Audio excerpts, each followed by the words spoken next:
अच्छा बच्चों, इसके बाद है कि calculate A mass of 1 mole of a substance. अब बच्चे जब यहाँ पर देखते हैं 1 मोल तो वो कंफ्यूज हो जाते हैं। तो आपके पास नंबर ऑफ़ मोल्स जो है वो अब 1 है। तो फार्मूला आपको मालूम है कि पिछले पार्ट में आपने देखा है कि मास, ठीक है, इन ग्राम, ठीक है, डिवाइडेड बाय मोलर मास, ठीक है। अब मास इन ग्राम ये हमने मालूम करना है। तो यहाँ पे होता है हमारे पास नंबर ऑफ़ मोल्स, ठीक है, नंबर ऑफ़ मोल्स होते हैं। नंबर ऑफ़ मोल्स की जगह आ जाएगा 1 और नीचे आएगा molar mass. Molar mass of यहाँ पर हमारे पास है Na, सोडियम इसका होता है 23। तो 23 1 से मल्टीप्लाई होगा तो ये 23 आ जाएगा। नाइट्रोजन, तो नाइट्रोजन गैस होती है तो ये होता है N2, ठीक है। तो अब N2 जो है ये इनका इसका होता है 14। तो 14 मल्टीप्लाई टू 28, तो नीचे 28 1 से मल्टीप्लाई होगा तो 28 ग्राम आ जाएगा, ठीक है। ये वही वाला पार्ट है, सिंपल है। तो अब आपने प्रैक्टिस के लिए ये जो है एक कॉपर, आयोडीन, पोटाशियम और ऑक्सीजन इनके मैसेज को देखना है, ठीक है। और इसके बाद नेक्स्ट है बच्चों हमारे पास फार्मूला होता है।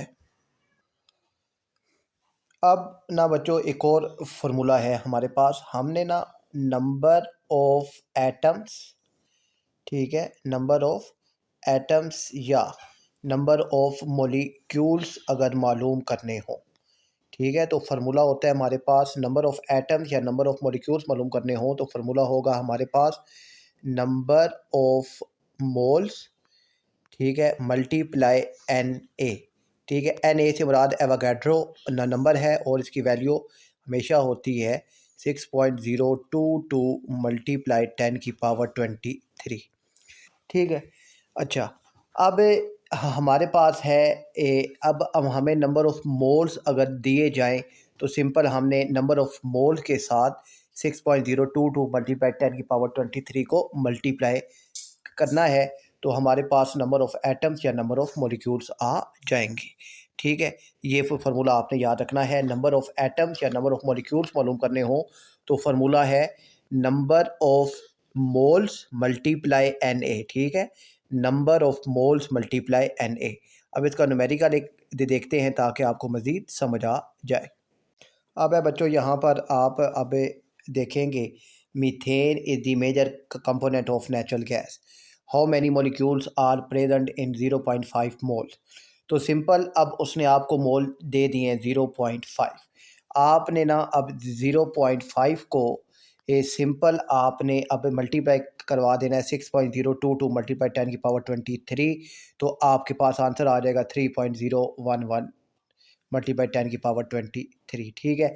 ये काम आपने करना है बस। इसके अलावा बाकी ये जो सॉल्यूशन हुआ है ये आपने छोड़ देना है। सिंपल आपने फार्मूला याद रखना है नंबर ऑफ़ मॉलिक्यूल्स या एटम्स, ये ठीक है, नंबर ऑफ़ मॉलिक्यूल या एटम इक्वल है नंबर ऑफ़ मोल्स, ठीक है, मल्टीप्लाई Na, ठीक है। ये फार्मूला आपने याद रखना है। नंबर ऑफ़ मोल्स 0.5 और Na की वैल्यू आपके पास है 6.022 मल्टीप्लाई 10⁻23। अच्छा बच्चों, अब ना यहाँ पर ये देखिए calculate the number of moles. Number of moles calculate के करने हैं तो फार्मूला वही आएगा, ठीक है। नंबर ऑफ़ मोल्स जो है, नंबर ऑफ़ मोल्स आपके पास इक्वल हैं mass in gram divided by molar mass, ठीक है। ये आपके पास फार्मूला है। अच्छा, अब मास ग्राम में होना चाहिए तो यहाँ पर आप मास देखें, मास है mg, तो मिलीग्राम से आपने ग्राम में जाना है तो याद रखिएगा mg से जब आप g में जाएंगे तो 1000 से जो आपने डिवाइड करना है, ठीक है, 1000 से आपने डिवाइड कर देना है ये। और ये यहाँ पर देखिए ये केजी है, केजी से जब आप ग्राम में जाएंगे तो आप 1000 से मल्टीप्लाई करवा देंगे। ये एक चीज़ मैंने आपको बतानी थी, ठीक है। बाकी फिर जो आंसर आएगा वो मैस इन ग्राम ऊपर आ जाएगा। और अब यहाँ पर MgO है नीचे, तो मैग्नीशियम का में मैस है जी 24 और O का है 16। तो यहाँ पर ये हो जाएगा 40, तो 40 के साथ ये डिवाइड हो जाएगा। ठीक है, बस ये आपने याद रखना है कि मोलर मैस जो होता है ये इसमें मौजूद जितने भी एटम्स हैं इन सब के मैसेज को आपने जमा करना होता है। और इसके बाद एक और है आगे न्यूमेरिकल कि आपने अगर मैस कैलकुलेट करना हो तो आपने नंबर ऑफ़ मोल्स को और मोलर मैस को मल्टीप्लाई करवा देना है। ठीक है, फार्मूला वही वाला होगा। और इसके बाद जी एक और है न्यूमेरिकल जो आपको बताना है, ये यहाँ पर है, ये 13 वाला। ठीक है, calculate the number of atoms. तो नंबर ऑफ़ एटम्स या नंबर ऑफ़ मॉलिक्यूल्स आपके पास इक्वल होते हैं नंबर ऑफ़ मोल्स, ठीक है, मल्टीप्लाई Na। ठीक है, अब यहाँ पर नंबर ऑफ़ मोल्स यहाँ पर गिवन है 3.4, तो आपने सिंपल 3.4 को मल्टीप्लाई करवा देना है Na की वैल्यू के साथ। मगर यहाँ पर ना अब ये बी में देखिए तो 23 ग्राम दे दिया गया है, अब मोल्स नहीं है, तो 23 ग्राम से पहले हमने नंबर ऑफ़ मोल्स मालूम करने होंगे। ठीक है, नंबर ऑफ़ मोल्स तो नंबर ऑफ़ मोल्स का वही वाला फार्मूला आपने भी इम्प्लीमेंट करना होगा, mass in gram divided by molar mass. ठीक है, ये वाला फार्मूला जब आप इम्प्लीमेंट करेंगे तो आपके पास मोल्स आ जाएंगे। फिर जो मोल्स आएंगे उनको Na यानी 6.022 मल्टीप्लाई 10⁻23 के साथ मल्टीप्लाई करवा देंगे तो आपके पास नंबर ऑफ़ एटम्स आ जाएंगे। ठीक है, ये न्यूमेरिकल है, इसको भी आपने अपने माइंड में रखना है याद से। अब एक और न्यूमेरिकल है, उसको भी समझ लेते हैं। इसके बाद ना बच्चों हमारे पास एक इक्वेशन है, हमने इसको बैलेंस करना है। तो बैलेंस के लिए ना बच्चों सबसे पहले आप देखें कि सी, यहाँ पर सी एक है। ठीक है, सी एक है यहाँ पर, तो इस साइड पर जो है सी वो भी एक है, तो सी तो हो गया बैलेंस। अब आप देखिए एच को, तो एच यहाँ पे 4 है। ठीक है, एच 4 है, तो यहाँ पे एच कितने हैं, एच 2 है, तो ये बैलेंस नहीं है। तो इनको बैलेंस करने के लिए आप यहाँ शुरू में 2 लगा सकते हैं। ठीक है, यहाँ शुरू में 2 लगा सकते हैं, 2 2 ज़ा 4, तो एच जो है ये भी अब आपके पास 4 हो गया है, तो एच भी ओके हो गया है। ओ देखें तो ओ यहाँ पर है 2, यहाँ पर ओ अब आप देखें तो ओ यहाँ पे 2 और यहाँ पर 2, तो ओ इस साइड पर कितने हो गए, ओ 4 हो गए। अब ओ को बैलेंस करना है, तो इस साइड पर 4 है, इस साइड पर 2 है, तो यहाँ पर आप 2 लगा लें, तो अब ओ भी आपके पास बैलेंस हो गए। ठीक है, तो आपने इस तरीके से इक्वेशंस को बैलेंस भी करना है, और बैलेंस करना काफ़ी आसान होता है। आपने सिर्फ एटम्स देखने होते हैं और उसके मुताबिक उसको बैलेंस करना होता है। और ये बैलेंस के दौरान ये चीज़ याद रखिएगा कि शुरू में जो कोफिशिएंट है ये आप ख़ुद से ऐड कर सकते हैं। ये जो अगला नंबर है 2, आप इसको 3 या 4 नहीं कर सकते, क्योंकि आप 2 को अगर 3 बनाएंगे तो ये ऑक्सीजन गैस से O3, तो ये ओजोन गैस बन जाएगी। ठीक है, तो आप शुरू में ये जो नंबर्स हैं वो ऐड कर सकते हैं। ठीक है, यहाँ पर नंबर ऐड नहीं कर सकते, बस इस चीज़ का आपने ध्यान रखना है। बच्चों एक्सप्लोरिंग आयोनिक इक्वेशन, अब हमने इसको आयोनिक इक्वेशन में लिखना है। तो बच्चों याद रखिएगा ये यहाँ पर लिखा है AQ, इसका मतलब है एक्वस। एक्वस यहाँ पर लिखा है L, इसका मतलब है लिक्विड। लिक्विड, गैस और सॉलिड, ये 3 नहीं टूटेंगे, सिर्फ एक्वस सॉल्यूशन वाला टूटेगा। ठीक है, तो आप अब इसको अगर तोड़ें तो ये बनेगा H positive plus Cl negative, ये भी एक्वस है तो ये भी टूट जाएगा, Na पॉजिटिव और जो है आगे हमारे पास है OH नेगेटिव। ठीक हो गया, और इसके बाद है जी हमारे पास है यहाँ पे भी Na पॉजिटिव Cl नेगेटिव। ठीक हो गया, और ये है लिक्विड में तो ये नहीं टूटेगा, ये ऐसे ही आ जाएगा H2O। अब यहाँ पर आप ये देखें कि ये Na और ये Na पॉजिटिव दोनों कैंसर, ये इसके साथ यहाँ पर प्लस है, ये Cl और ये Cl कैंसिल, तो यहाँ हमारे पास रह गया H positive plus OH negative goes to form H2O। तो ये आपके पास आंसर आ गया है। सिर्फ याद रखिएगा एक्वस सॉल्यूशन वालों को आपने तोड़ देना है। ठीक है। ये Na पॉजिटिव और ये OH नेगेटिव, ठीक है, ये दोनों एक साथ आएंगे।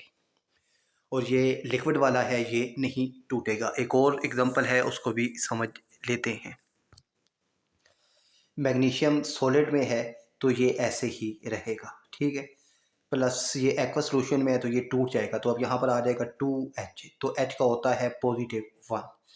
तो ये जो SO4 है, अब यहाँ पर ये दोनों जो होते हैं ना, ये इनका सम 0 होता है। तो ये अगर +1 है तो ये यहाँ पर 2 एटम है तो ये +2 हो जाएगा, तो ये -2 हो जाएगा, ठीक है। ये भी एक्वस में है, ये भी टूट जाएगा, तो Mg+2 और प्लस SO4 -2। और ये H2 गैस में है तो ये नहीं टूटेगा, ये ऐसे ही आ जाएगा। तो अब यहाँ पर ये SO4 के साथ कैंसिल होगा, तो यहाँ आपके पास Mg solid +2H+1 goes to form Mg+2 H2।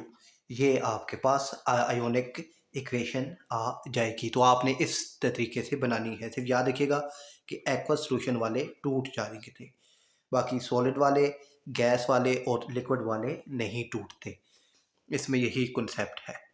अब बच्चों हमारे पास 3 फार्मूले हैं और हमने इनका मॉलिक्यूलर फार्मूला लिखना है, ठीक है। अब इनका मॉलिक्यूलर फार्मूला, अब ये यहाँ देखिए 1 2 C2 है तो C आ गया 2, H कितने हैं 3 4 5 और 1 6 H6, और O कितने हैं O तो C2H6O। ये मॉलिक्यूलर फार्मूला बन गया है। यहाँ 1 2 C है तो C2, H कितने हो गए 3 4 5 6 7, तो H हो गए 7, और N 1 है C2H7N, ये इसका मॉलिक्यूलर फार्मूला आ गया है। यहाँ 1 2 3 C3H3 4 5 H5 और O1 है C3H5O। ये आपके पास मॉलिक्यूलर फार्मूलाज आ गए हैं। तो ठीक है, जो मॉलिक्यूलर फार्मूलाज का मतलब ये है कि सारे एटम्स को एक साथ आपने कर लिख देना है। अब बच्चों ऑक्सीडेशन और रिडक्शन और इनके न्यूमेरिकल हमने समझने हैं। बच्चों सबसे पहले ऑक्सीडेशन। यहाँ पर ऑक्सीडेशन का नाम पढ़ने के बाद हमारे जहन में आता है जो एटम वो है ऑक्सीजन। तो ऑक्सीडेशन ऑक्सीजन को गेन करता है, और बाकी 2 चीज़ें हमारे पास, हाइड्रोजन और इलेक्ट्रॉन, इन दोनों को लॉस करता है, ठीक है। रिडक्शन इसका उल्ट है। ऑक्सीडेशन ने ऑक्सीजन को गेन किया तो ये ऑक्सीजन को लॉस करेगा यानी लूज़ करेगा। हाइड्रोजन और इलेक्ट्रॉन इन दोनों को गेन करेगा। ऑक्सीजन गेन करने की वजह से ऑक्सीडेशन का जो ऑक्सीडेशन नंबर है या ऑक्सीडेशन स्टेट है वो इंक्रीज होगी, और ऑक्सीजन लूज करने की वजह से इसका ऑक्सीडेशन नंबर या ऑक्सीडेशन स्टेट ये डिक्रीज होगी, ठीक है। ये आपने याद रखना है। अब हमारे पास एक है K2Cr2O7। हमने Cr का बताना है कि ऑक्सीडेशन नंबर क्या है, ठीक है। अब Cr का ऑक्सीडेशन नंबर क्या है, तो ये याद रखिएगा कि ऑक्सीडेशन जो नंबर होता है वो सब का ऐड होता है, ठीक है। के 2 एटम है तो ये आ गया 2K प्लस Cr, ये भी 2 है, प्लस जो O है वही 7 है तो 7O = 0। अलजेब्रिक सम सबका 0 होता है, ठीक है। सबको अगर आप ऐड करें तो वो 0 बनेगा। अच्छा, के का बच्चों हमारे पास होता है +1। इसका मालूम क्या करना है, तो ये ऐसे ही आ जाएगा 2Cr और 7, और O का होता है -2, ठीक है। ये आपको याद होना चाहिए। एक H का याद होना चाहिए कि ये +1 होता है, एक O का याद होना चाहिए ये -2 होता है। ये 2 आपको लाजमी याद होने चाहिए। 2 1 2 प्लस 2Cr ऐसे ही रहेगा, प्लस माइनस -7 2 14 = 0। अब 14 में से 2 माइनस होंगे तो ये आ जाएगा 2CR माइनस 12 इक्वल टू 0। ठीक है,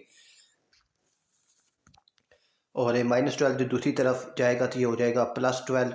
2 मल्टीप्लाई और इस साइड पर आकर डिवाइड होगा तो 12/2, तो ये आ जाएगा 6। ठीक है, CR का ऑक्सीडेशन नंबर आपके पास आ गया है 6। ठीक है, कोई भी वो आपको जो है फॉर्मूला दे सकता है, तो आपने इसी तरीके से सब को ऐड करना है।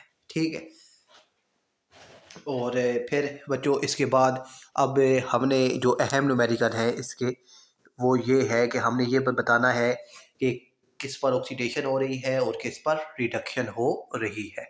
तो अब ये मालूम करने के लिए ना एक पॉइंट मैंने आपको बता दिया है कि सब का अलजेब्रिक सम जो है वो 0 होता है, और ये भी याद रखिएगा कि फ्री स्टेट में ऑक्सीडेशन नंबर जो है ये 0 होता है। ठीक है, सब का अलजेब्रिक सम 0 है और फ्री स्टेट में जो है वो ऑक्सीडेशन नंबर 0 होता है। ये 2 पॉइंट आपको याद होने चाहिए। अच्छा, अब ओ का मैंने आपको को बोला है कि ज़ुबानी याद होना चाहिए, -2 है। तो ओ के 3 एटम है, 3 2 6, तो ओ का आ गया -6। तो अब इनका सम 0 होना चाहिए। तो अगर ये -6 है तो 0 उसी वक्त होगा जब ये +6 होगा। तो जब आपको एक मालूम हो गया है तो दूसरा वही होगा, सिर्फ साइन चेंज हो जाएगा। ओ का -6 है तो इसका +6 होना चाहिए। यहाँ पर ओ का देखिए, तो ओ के भी 3 एटम है यहाँ पर। ठीक है, 3 2 6, तो ओ का आपके पास आ गया जी -6, तो सी का होगा आपके पास +6। ये Fe फ्री स्टेट में है तो इसका ऑक्सीडेशन नंबर आपके पास 0 आ जाएगा। फिर अब यहाँ पर ओ को देखिए, 3 2 6, तो ओ के एटम आ गए 6, तो ओ की ऑक्सीडेशन जो नंबर है वो है -2, तो 6 2 12, तो ओ का आ गया जी -12, तो सी का आ जाएगा +12। ये इस तरीके से आपने याद रखना है। अब आप Fe को अगर देखें तो Fe +6 से 0 हो गया है। ठीक है, +6 था तो अब डाउन होकर 0 पे आ गया, तो ये डिक्रीज हो रहा है, तो Fe हो गया डिक्रीज। आपने यहाँ पर लिख लिया। ओ को देखिए, -6 और -6 ये दोनों एक ही साइड पर है ना, तो ऐड होंगे, -6 -6 -12। तो इस साइड पर ओ को अगर आप देखें तो ओ -12 है, तो ओ जो है ये सेम है। अब आप सी को देखिए, सी +6 से +12 हो गया है। ठीक है, यहाँ पर सी +6 था, इस साइड पर आकर सी जो है ये +12 हो गया है, तो जो सी है ये इंक्रीज हो रहा है। ठीक है, अब ये जब आपको ने निकाल लिया तो उसके बाद सिंपल अभी मैंने आपको बताया है कि ऑक्सीडेशन नंबर अगर इंक्रीज हो रहा हो तो ऑक्सीडेशन होती है। तो यहाँ पर सी का इंक्रीज हो रहा है तो सी पर ऑक्सीडेशन है, और जहाँ पर ये Fe का डिक्रीज हो रहा है, जहाँ पर डिक्रीज हो रहा हो वहाँ पर रिडक्शन होती है। सिंपल आपने इस तरीके से इसको समझना है। ठीक है, और ये एक और है, इसको भी आप देख लीजिए ताकि आपको समझ आ जाए। सबसे पहले आप देखिए फ्री स्टेट में जो है, तो ये फ्री स्टेट में है, इसका 0 आ गया, ये फ्री स्टेट में है, इसका 0 आ गया। अब आप देखिए H, तो H के कितने एटम है, 3 2 6, तो H का होता है +1, 6 है तो ये +6 होगा, तो ये N-6 हो जाएगा। O के 3 एटम है, तो 3 2 6, क्योंकि O का 2 है ना, तो ये 3 2 से मल्टीप्लाई होकर 6, ये -6 है तो ये हो गया +6। यहाँ पर O के कितने एटम है, 3 है, तो 3 2 6, तो यहाँ पर -6, तो ये हो गया +6। ओके हो गया। अब आप n को देखिए, n -6 से 0 पे आ गया। ठीक है, -6 यानी नीचे था तो ऊपर 0 प्लस की तरफ गया है, तो n इंक्रीज हो रहा है, तो n हो रहा है इंक्रीज। अच्छा, आप h को देखिए, h +6 से ये +6 ही है, तो h सेम है, तो ये सेम आ गया। o को देखिए, उसके बाद सी यू है, सी यू +6 से 0 हो गए। अब देखें +6 से 0, +6 से 0 का क्या मतलब है, +6 से 0 का मतलब है कि अब ये डाउन हो गए, तो सी यू जो है ये डिक्रीज हो गए, और ओ -6 से -6 ही है, तो ओ भी सेम ही है। ठीक है, ओ भी सेम है। अब इंक्रीज हो तो ये होता है जी ऑक्सीडेशन, और डिक्रीज हो तो ये होता है रिडक्शन। अच्छा, यहाँ तक ये बात आपको समझ आ गई है।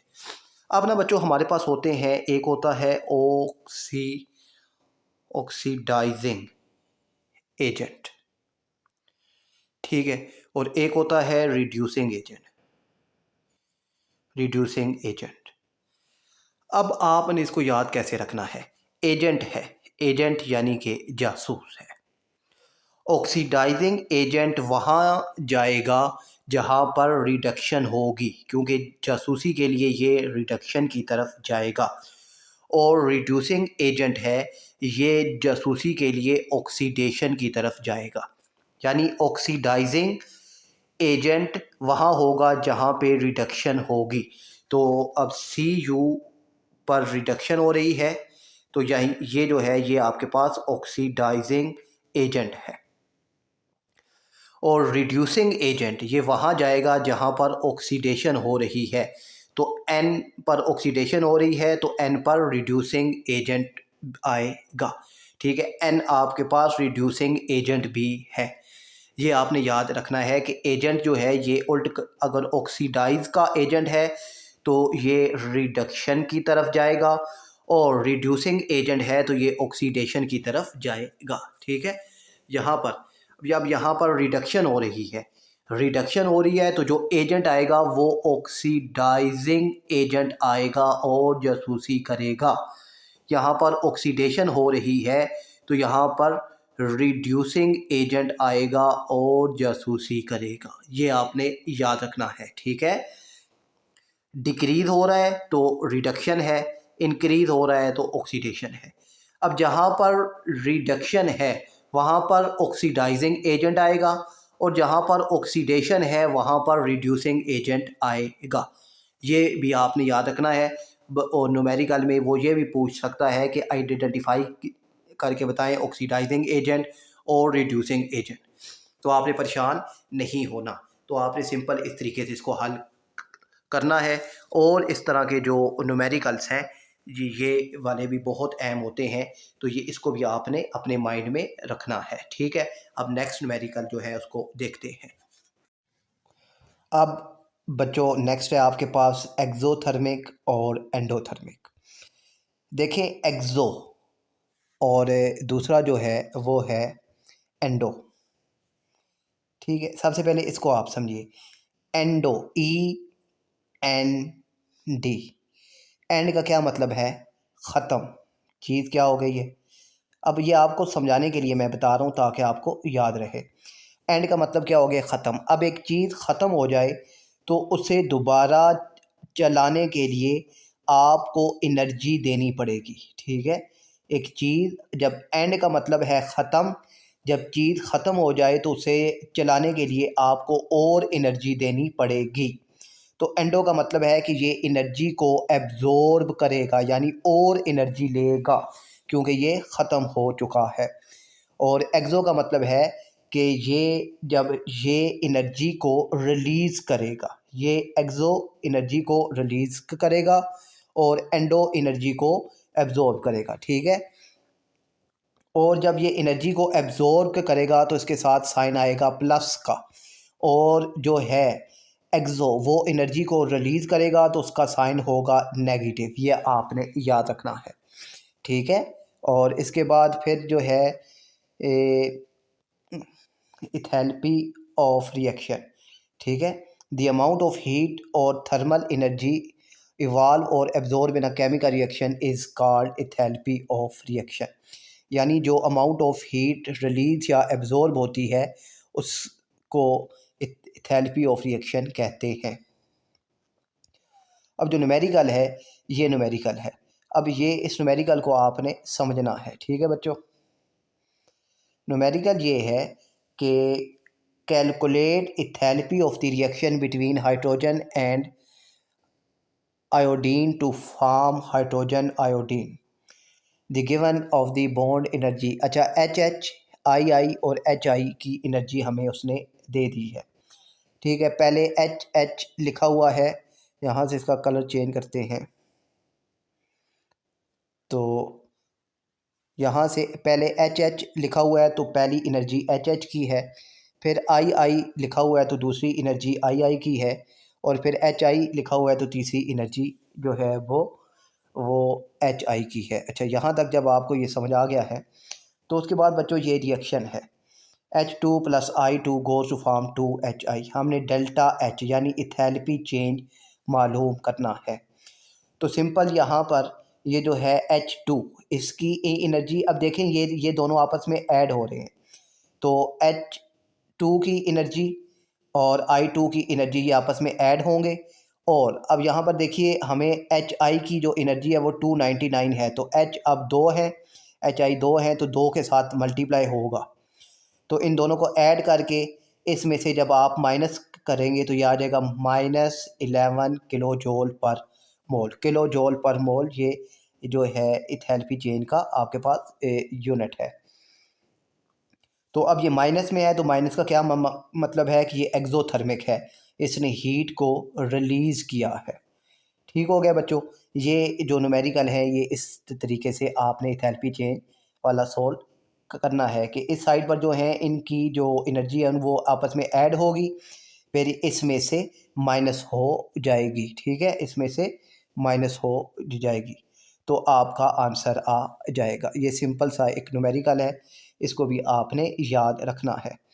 फिर ये नीचे है जी एच एच एफ एफ और एच एफ। एच एच की है 436, एफ एफ की है 155 और एच एफ की है 576। तो अब आपने इसको सोल्व करना है। ठीक है, आपके पास रिएक्शन जो है वो बन जाएगा H2 plus F2 goes to form 2HF। ठीक है, 2HF।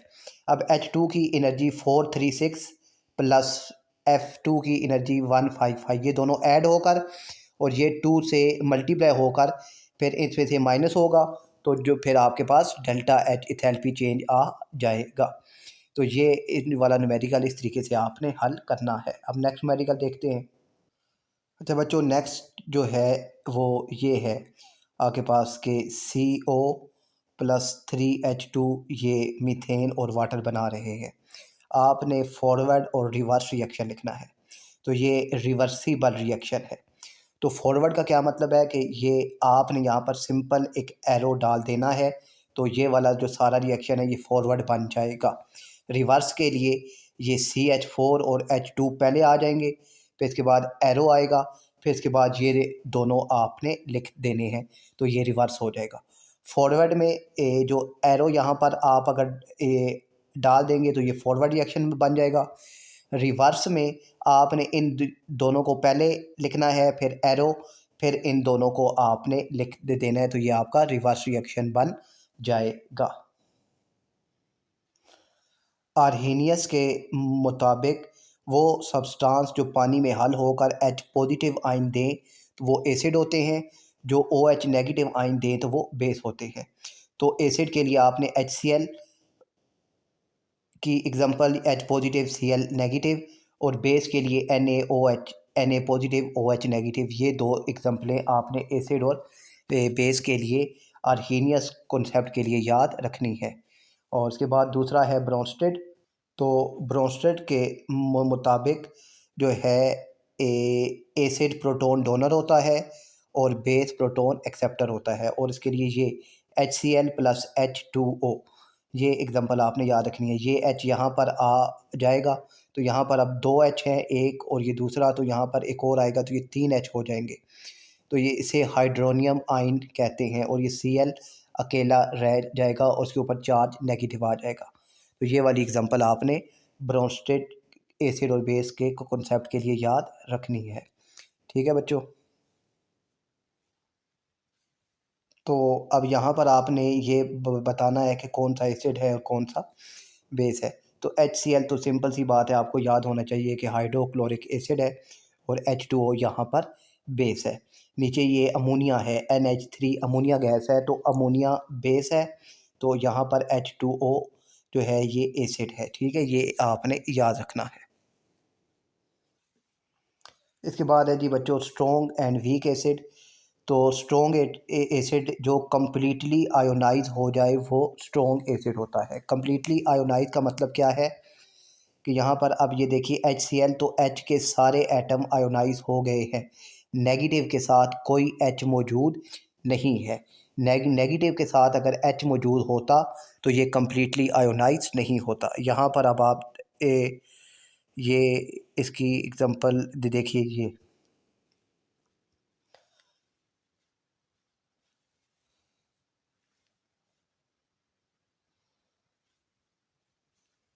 यहाँ पर आप ये देखिए CH3COOH।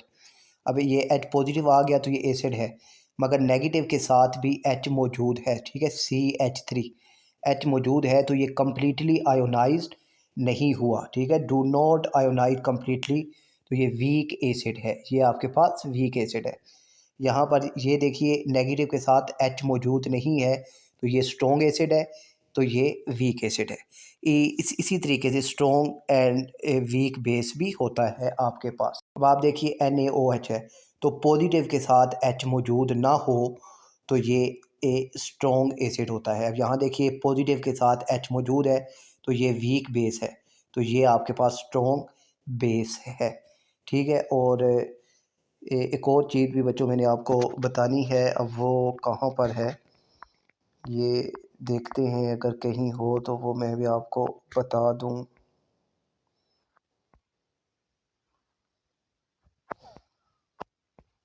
कहाँ पर है ये, एसिड और बेस जब आपस में रिएक्ट करते हैं तो साल्ट और वाटर बनाते हैं, तो इस रिएक्शन को न्यूट्रलाइजेशन रिएक्शन कहते हैं। ये लफ्ज़ लिखा हुआ है, न्यूट्रलाइजेशन रिएक्शन कहते हैं। एसिड HCl, बेस NaOH, इनके इन दोनों को जब आपस में एसिड और बेस को रिएक्ट हमने करवाया तो साल्ट और वाटर बना, तो इस रिएक्शन को न्यूट्रलाइजेशन रिएक्शन कहते हैं। ये आपको याद होना चाहिए। और ये एक और चीज़ भी आपको याद होना चाहिए कि alkali, a base which dissolve in water is called an alkali, ठीक है, वो बेसिस जो पानी में हल होती हैं वो अल्कलाई कहलाती हैं। This mean that the bases, all bases are not alkali, यानी सारी बेसिस अल्कलाई नहीं होती, क्योंकि सारी बेसिस पानी में हल नहीं होती, मगर तमाम अल्कलाई बेस होती है, तमाम अल्कलाई बेस होती हैं और तमाम बेसिस अल्कलाई नहीं होती, ये आपने याद रखना है। इसके बाद बच्चों आपको ये अल्केन, अल्कीन, अल्काइन, अल्कोहल और कार्बोक्सिलिक एसिड, इनके ये फार्मूलाज आपको याद होने चाहिए, बहुत आसान है। अल्केन ए है तो ये सिंगल बॉन्ड है, अल्कीन ई आ गया तो इसमें डबल बॉन्ड होता है, अल्काइन वाई आ गया तो इसमें ट्रिपल बॉन्ड होता है। अल्कोहल, अल्कोहल की पहचान होती है OH, और कार्बोक्सिलिक एसिड की पहचान होती है, इसमें COOH होता है, ठीक है। अल्कोहल में OH होता है, कार्बोक्सिलिक एसिड में COOH होता है। और यहाँ पर अगर COH आ जाए तो ठीक है, COH आ जाए तो ये जो है ये आपके पास अल्डिहाइड बन जाता है, ठीक है, ये भी फंक्शन ग्रुप है। OH हो तो अल्कोहल है, फिर OH के साथ अगर आप C ऐड कर दें तो ये अल्डिहाइड बन जाएगा। फिर आप अगर जो है C के साथ मज़ीद एक और O ऐड कर दें तो ये कार्बोक्सिलिक एसिड बन जाता है, ये आपने याद रखना है, ठीक है। यहाँ पर आप इसको देख सकते हैं, इथेन सिंगल बॉन्ड है, इथीन डबल बॉन्ड है और इथाइन ट्रिपल बॉन्ड है, ठीक है। हाइड्रोकार्बन से में अब जो है ना हाइड्रोकार्बन्स, इसकी दो टाइप्स होती हैं हमारे पास, ठीक है। हाइड्रोकार्बन्स की दो टाइप्स होती हैं हमारे पास, एक होता है सैचुरेटेड और एक होता है अनसैचुरेटेड, ठीक है। कार्बन कार्बन सिंगल बॉन्ड हो तो ये सैचुरेटेड होता है, और सैचुरेटेड हमारे पास एक जो होता है अल्केन, ठीक है। और कार्बन कार्बन मल्टीपल बॉन्ड्स हों तो ये हमारे पास अनसैचुरेटेड होता है, यानी डबल बॉन्ड और ट्रिपल बॉन्ड जो है ये अनसैचुरेटेड है, और जो सिंगल बॉन्ड है जिसे अल्केन के कहते हैं ये सैचुरेटेड है। ठीक है। अल्कीन डबल बॉन्ड और अल्काइन ट्रिपल बॉन्ड होता है हमारे पास। और इसके बाद जो है हमारे पास है अब इनकी आगे ऑर्गेनिक चेन है, और ये आप लोगों ने मुझे उम्मीद है कि याद कर लिया होगा। ये 3 नाम भी आपको याद होने चाहिए। और इसके बाद फंक्शन ग्रुप्स आ गए। तो फंक्शन ग्रुप्स, तो ये इनको भी बच्चों एक दफ़ा चलें आपको समझा देता हूँ। देखिए अल्केन सिंगल बॉन्ड, ये अल्केन सिंगल बॉन्ड और ये अल्कीन है डबल बॉन्ड, और अल्काइन ट्रिपल बॉन्ड, ये तो आपको समझ आ गई है। अल्कोहल में OH होता है, ये आपने याद रखना है। ठीक है, अल्कोहल में OH है।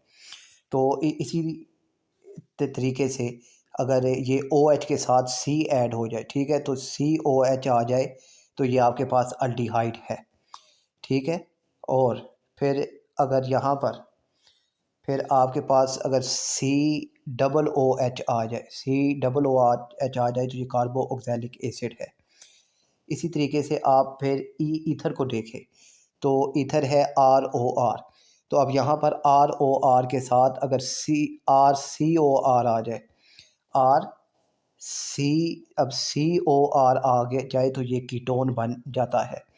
और यहाँ पर डबल O आ जाए, COOR आ जाए, तो ये ईस्टर बन जाता है। और अमाइनो तो सबसे चेंज है, इसमें NH2 होता है, NH2 होता है। ये फंक्शन ग्रुप्स हैं, आप इनको इस तरीके से याद रख सकते हैं। अब एक अहम जो न्यूमेरिकल है उसको भी समझ लेते हैं। बच्चों आपके पास ब्यूटेन ए है, तो अब अल्फ़ाबेट के हिसाब से पहले ए आता है, फिर ई आता है, फिर वाई आता है।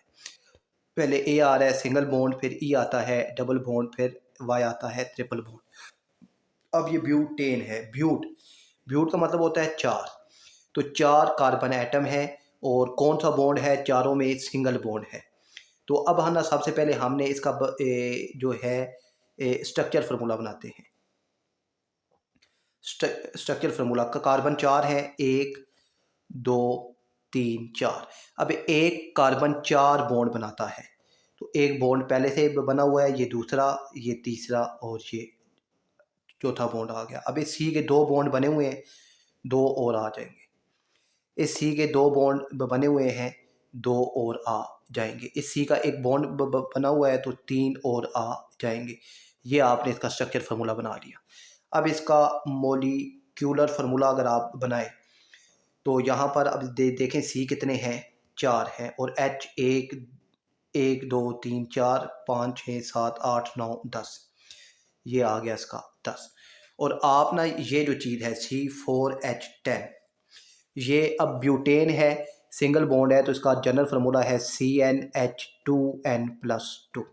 एन से मुराद है कितने कार्बन हैं, तो ब्यूट का मतलब है 4 कार्बन है, तो C4, और ये जो H2 4+2, तो C4H 4 2 8 + 2 10। तो आप यहाँ से भी मोलिकुलर फार्मूला बना सकते हैं। ठीक है, अब हम बनाते हैं इसका कंडेंस फार्मूला। इसका बनाते हैं कंडेंस फार्मूला। तो यहाँ C के साथ कितने H हैं, 3 H हैं, CH3। C के साथ कितने H हैं, 2 हैं, CH2। इस C के साथ भी 2 हैं, तो CH2। और इस C के साथ कितने हैं, 3 हैं, तो CH3। फिर आप इसको CH3 CH2 CH2 CH3, तो ये आपके पास अब इसका कंडेंस फार्मूला है। ठीक है। फिर इसके बाद आता है बच्चों क्रॉस डॉट फार्मूला। तो क्रॉस डॉट फार्मूला बहुत सिंपल होता है। ये C है, ये C का बॉन्ड होता है डॉट, और H का होता है cross. Dot cross, dot cross, dot cross, फिर H, फिर यहाँ भी H आ जाएगा। ठीक हो गया बच्चों, ये आपने क्रॉस डॉट इस तरीके से बनाते हैं। फिर C और C के दरमियान ये डॉट डॉट आ जाएगा, फिर C dot cross H, dot cross H, फिर डॉट डॉट, फिर C dot cross H, dot cross H, फिर ये C और C के दरमियान है C dot cross H, dot cross H, dot cross H। ये डॉट क्रॉस फार्मूला भी बन सकता है। टोटल 4 फार्मूले हैं, structure formula, molecular formula, condense formula, और ये क्रॉस डॉट फार्मूला। ठीक है, तो ये 4 फार्मूले हैं। ब्यूट का मतलब है ये जो है आपको ये याद होना चाहिए। ठीक है, अब है मीथ का मतलब है 1, के बाद है ईथ, इसका मतलब है 2, प्रोप इसका मतलब है 3, ब्यूट इसका मतलब है 4, इसके बाद है पेंट इसका मतलब है 5। ठीक है, इसके बाद है हेक्स इसका मतलब है 6, इसके बाद है हेप्ट इसका मतलब है 7, इसके बाद है ऑक्ट इसका मतलब है 8, फिर नॉन इसका मतलब है 9, उसके बाद है डेक इसका मतलब है 10। ठीक है, तो ये आपको याद होना चाहिए। और इसके बाद है बच्चों, अब ना ये है स्पोर्ट प्रोप लिखा हुआ है PROP, इसके अगर ANE आ जाए तो इसका मतलब होगा कि ये सिंगल बॉन्ड है। फिर प्रोप के साथ ENE आ जाए तो मतलब डबल बॉन्ड है क्योंकि E आ गया है। PROYNE आ जाए तो इसका मतलब है ये ट्रिपल बॉन्ड है। ठीक है, ये आपने याद रखना है, बहुत आसान है। तो ये फार्मूले भी आपको बनाने आने चाहिए। ठीक है, अच्छा अब ये प्रोप है ना, तो यहाँ पर ये 1 2 और 3 कार्बन आएंगे। ठीक है, यहाँ पर 1 2 और 3। अब आप डबल बॉन्ड यहाँ बनाएं या यहाँ बनाएं, वो आपकी अपनी मर्जी है। ठीक है, एक जगह पर डबल बॉन्ड बनाना है। ये प्रोप है तो ये और ये आप यहाँ पर अगर ट्रिपल बॉन्ड बना रहे हैं तो यहाँ सिंगल बॉन्ड बनाएंगे, और यहाँ पर अगर आप ट्रिपल बॉन्ड बनाते हैं तो यहाँ पर आप सिंगल बॉन्ड बनाएंगे। ये आपकी अपनी मर्जी, आप जहाँ पर मर्जी है बनाएं, इससे फ़र्क नहीं पड़ता। ठीक है, बस ये है कि ये आपको मालूम होना चाहिए कि बॉन्ड कौन सा आएगा। अब बच्चों यहाँ पर ये है कि identify the following compound on the basis of function group. तो अब यहाँ पर ये अब डबल बॉन्ड है इसके अंदर, तो ये आपके पास जो है ये अल्कीन है। ठीक है, अब यहाँ पर COOH है, COOH आता है कार्बो ऑक्सैलिक एसिड में। यहाँ भी COOH है तो ये भी आपके पास कार्बो ऑक्सैलिक एसिड बनेगा। यहाँ पर आपके पास CH3 का मतलब है RCOR। तो यहाँ पर अगर RCOR है तो ये आपके पास कीटोन का फार्मूला है। यहाँ भी अब यहाँ पर COO आ गया, तो अब ठीक है ना, COOR यानी RCOOR। तो RCOOR ये ईस्टर का फार्मूला है। और यहाँ पर ये H हो या R हो या CH3 हो, एक ही बात होती है। ठीक है, तो यहाँ पर RCOR तो ये यही वाला फार्मूला है RCOR। तो ये आपके पास जो है ये कीटोन का फार्मूला है। ठीक है, ये आपने याद रखना है। इसके बाद है बच्चों general method of preparation of alkane. तो अल्केन को बनाने के 3 मेथड हैं। पहला है by the hydrogenation of alkyne and alkyne, कि आपने अल्कीन और अल्काइन में हाइड्रोजन को ऐड करना है। एडिशन ऑफ हाइड्रोजन जो है ये हमारे पास हाइड्रोजिनेशन कहलाता है। और इसमें जो कंडीशंस हैं वो निकल होनी चाहिए और 200 से 300 डिग्री टेम्परेचर होना चाहिए। तो इससे होगा क्या, यहाँ 2H हैं, एक H यहाँ आएगा, एक H यहाँ आएगा, तो ट्रिपल बॉन्ड टूट कर डबल बॉन्ड हो जाएगा और ये H 2 हो जाएगी, क्योंकि एक H 2H है, एक H यहाँ आएगा तो CH2, एक H यहाँ आएगा तो ये भी CH2। जब H ऐड होते हैं तो बॉन्ड टूट जाता है, तो ट्रिपल से टूट कर डबल हो गया।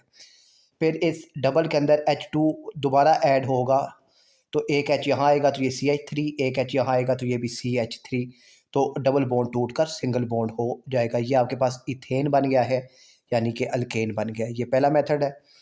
दूसरा है रिडक्शन ऑफ अल्काइल हैलाइड्स, कि आपके पास अल्काइल हैलाइड्स है CH3Cl, इसको आपने नेसेंट हाइड्रोजन के साथ इन दी जिंक और HCl ये एज आ कैटलिस्ट इस्तेमाल करके यहाँ आपने बनाया है।